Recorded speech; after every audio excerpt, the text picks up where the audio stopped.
We have a word for that. It's called a thief and a robber. And Mr. Jackson replied, as any normal, average person would do, responsible person. He defended his property with a shotgun, killing Colonel Ellsworth. He was then fired on by the rest of the fire zouaves and killed. Up to that point, one can understand the emotions.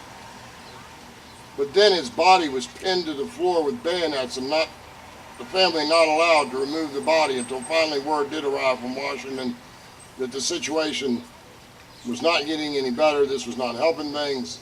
This is the point we've come to today. I cannot believe that I take my own life into my own hands to be here in the Commonwealth of Pennsylvania. There has been bloodshed. Perhaps some of you may be from or were there at the time in Baltimore, Maryland. The riots in the streets of Baltimore, Maryland between the citizens of Maryland, the citizens of Baltimore, and the federal troops passing through Maryland on their way to invade the South. Now, Maryland is debatable whether Maryland will secede also, but now that she's been occupied by federal troops, and I can understand the logic in that. That would put Washington, D.C. in the middle of this new Confederacy. It might be logical, but is it legal? The Marylanders are Southerners. The reason I'm, comfortable or willing to speak to you persons and citizens of the Commonwealth of Pennsylvania is because I'm going to say the best thing I can possibly say about you right now. You're not Yankees. Yankees are New Englanders. Don't let them fool you. Don't let them take you into this false idea of preserving the Union and the Constitution. They've already broken the Constitution. Thank you, sir. Editors of newspapers, northern editors of northern newspapers, have already been arrested simply for exercising their right under our most valued First Amendment of the Constitution, freedom of speech and freedom of the press, simply because they criticized President Abraham Lincoln. Again, this is what I say. This is what we fought for in the First War of Independence.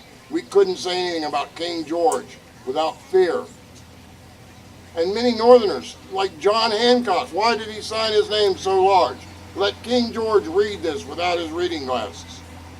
They understood that we should be able to step up and speak about our government and our elected leaders. Mr. Lincoln doesn't believe this. Yes, there's been bloodshed, but there's been no big battle yet. Not in this early July of 1861. I am here to tell you, and you ladies in particular, excuse me,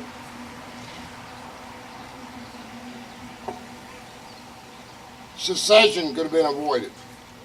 The already bloodshed that's been spilled could have been avoided. We're still at a point where war can be avoided. If someone does not speak to Mr. Lincoln and his cabinet and the Congress and the Senate and the Washington, D.C. government, I don't know if the split between the country is repairable or not. It's possible that the southern states, even at this point, could come back into the Union. Perhaps not. Perhaps we will remain two Americas, the United States of America and Confederate States of America. But if this is to be, let it be without bloodshed. One issue that I hesitate to even bring up, but I will. And I thought, just as I spoke, of course it's a big issue, the issue of slavery. We all know that slavery is an antiquated and immoral institution. But none of us started it in our lifetime. It was something we were born into, and it existed. Many Southerners like myself who do not own slaves want to see this institution ended, and we can end it. We can abolish it without the aid of the abolitionists. Don't listen to their rhetoric. These people are fanatics. They publish papers and send them into the South telling the Negro to rise up and kill every white Southerner, slave owner or not. This cannot be.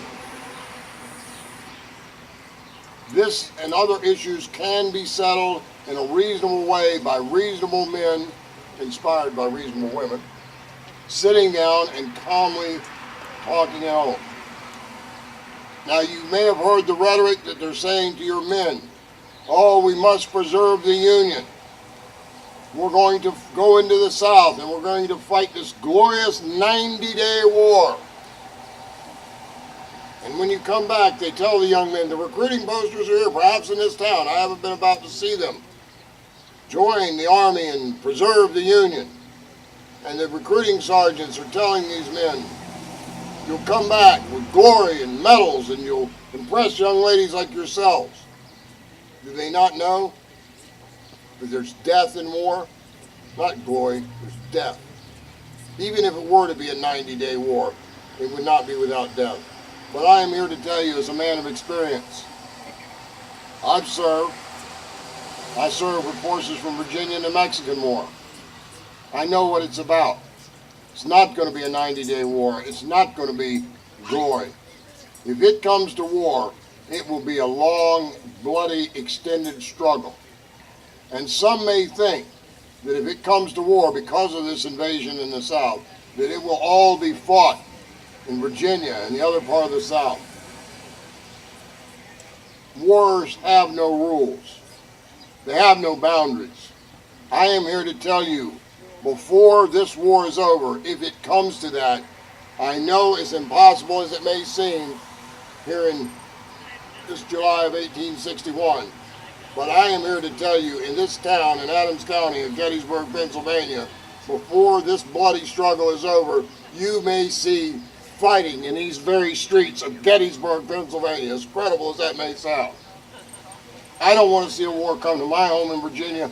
I don't want to see it come to your home in Gettysburg.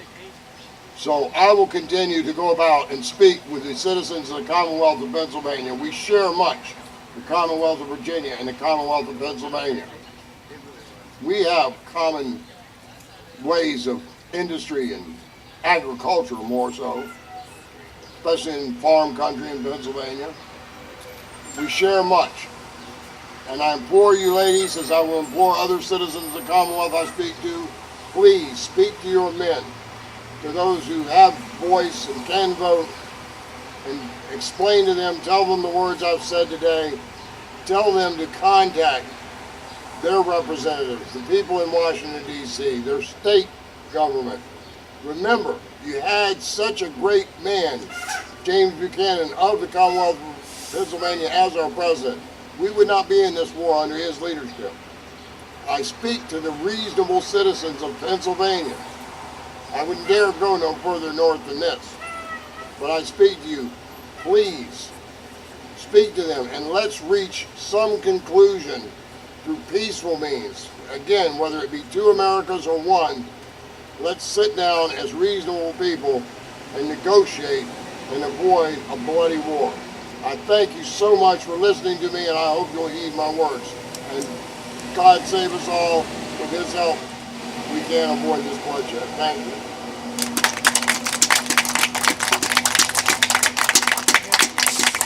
Are there any questions? Well, thank you so much for your attention, and I hope things will work out peaceably, as I've said. Thank you. Thank you, ladies and gentlemen. This was the first in a series of shows that we'll put together of the people that Fritz got a chance to meet. Among them are General Lee. We actually had breakfast with General Longstreet. We talked to Mrs. Lee, and she gave us some things that I don't think General Lee wants out in public, but she wouldn't go on camera with it. So maybe we can sneak some things in about General Lee. Who else did we interview, Fritz? Oh, two surgeons, one from the Confederate side, one from the Union side, and medical treatment at the Battle of Gettysburg and in all the battles during the Civil War. And I hope we have a few more. We've got some scenes of the battlefield. We have the story of Sally, the terrier, who was part of the Pennsylvania 11th, their mascot, and her story at the Battle of Gettysburg, and some other little tidbits that we picked up along the way on Fritz's Most Excellent Adventure, Gettysburg Edition, Part 2. You ready, bud? You good? Good dog.